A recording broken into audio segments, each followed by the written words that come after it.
Bangsa Atlantis ini termasuk di antara kaum-kaum yang berperadaban tinggi di masa lalu, bahkan lebih maju dari kita sekarang. Kendaraan seperti Moagie, motor mobil untuk satu orang yang digunakan penutup seperti mobil sport dan bisa terbang. Dan rasa Wingia, pesawat jelajah luar angkasa antar planet yang berkecepatan cahaya, yang berbentuk seperti cangkang penyu alias oval, berwarna hitam metalik, dengan ukuran panjang kurang lebih 1000 meter, lebar kurang lebih 700 meter, dan tinggi kurang lebih 500 meter. Mereka pun telah menciptakan dengan teknologi yang super canggih. Sungguh kehidupan yang penuh dengan kemakmuran dan sulit dicari tandingannya. Bahkan di akhir peradabannya, kaum Atlantis ini telah berhasil membangun sebuah pesawat luar angkasa berwarna perak atau titanium yang disebut Asari Gaia. Pesawat jenis ini bentuknya sangat beda dari rasa Wingia, dengan teknologi yang juga lebih canggih.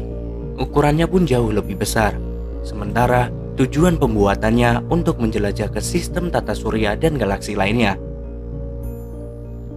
Hanya saja tidak sempat diterbangkan lantaran mereka sudah terlebih dahulu dimusnahkan. Pada awalnya, mereka ini menyembah satu Tuhan. Namun, seiringnya berjalannya waktu, akhirnya mereka juga menyembah Tuhan yang lainnya. Benda-benda keramat, ilmu pengetahuan, teknologi, harta, jabatan, dan lain-lain.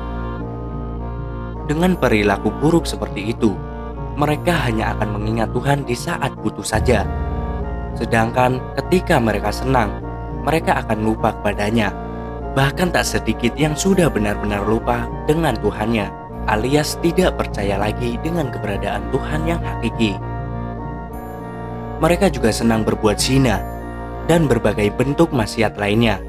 Contohnya, ada anak yang menodai ibu kandungnya dan saudaranya sendiri. Ada anak yang ketika orang tuanya keluar rumah, maka ia sengaja membawa seorang lawan jenis untuk berzina di rumahnya. Dan ada pula istri yang ketika suaminya sedang berada di luar rumah, maka ia berzina. Mereka pun senang dengan minuman keras, ketidakjujuran, dusta, korupsi, dan segala bentuk kecurangan. Perilaku ria, pamer, dan pamrih menjadi hal yang biasa. Begitu pula dengan fitnah dan perdebatan yang dianggap lumrah. Dan kehidupan mereka selalu diisi dengan hal-hal yang bersifat materi semata. Karena siapapun yang kaya dan memiliki banyak harta atau menjadi terkenal adalah yang terbaik. Hal-hal keduniawian adalah yang paling utama dan sangat mereka cintai.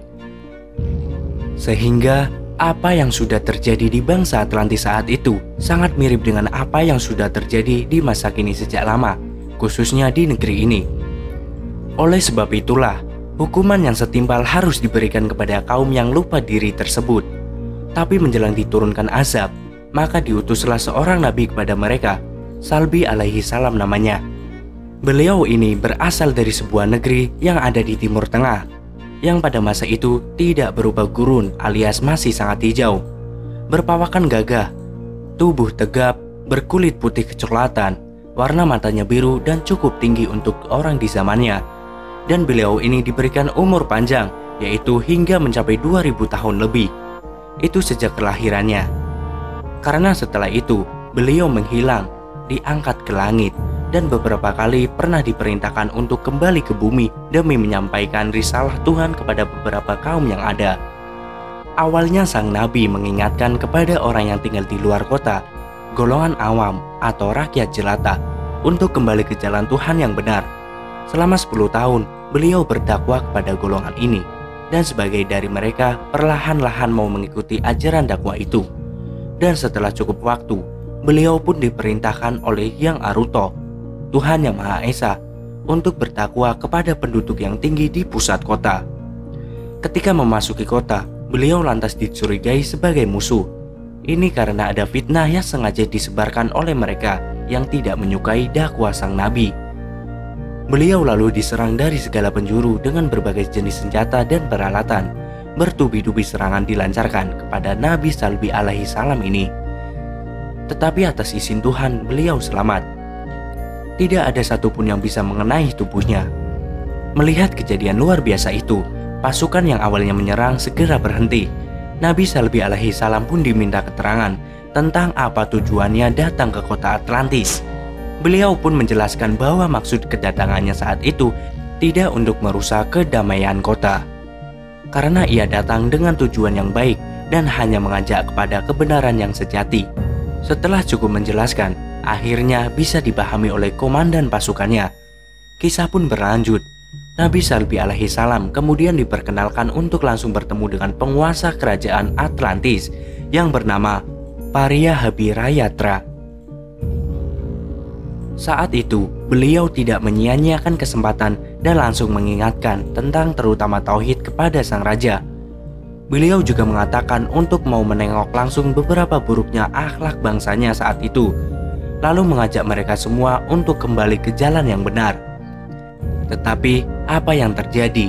Sang raja malah dengan sombongnya berkata, "Siapa kamu yang berani-beraninya menasehatiku?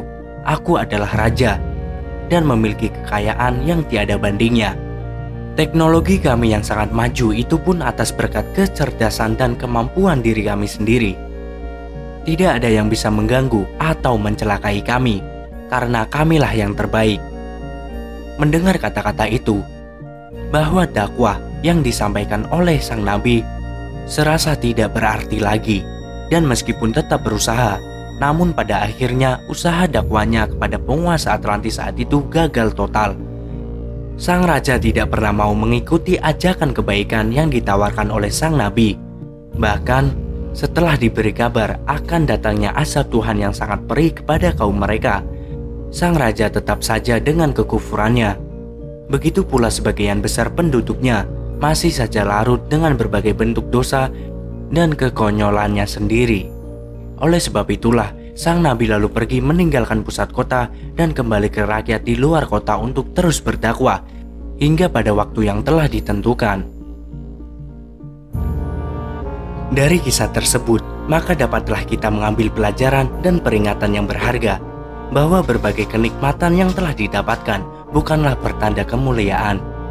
Ada ujian yang perlu dihadapi, dan siapapun yang bisa lulus akan mendapatkan kebahagiaan dan kenikmatan yang berlipat ganda.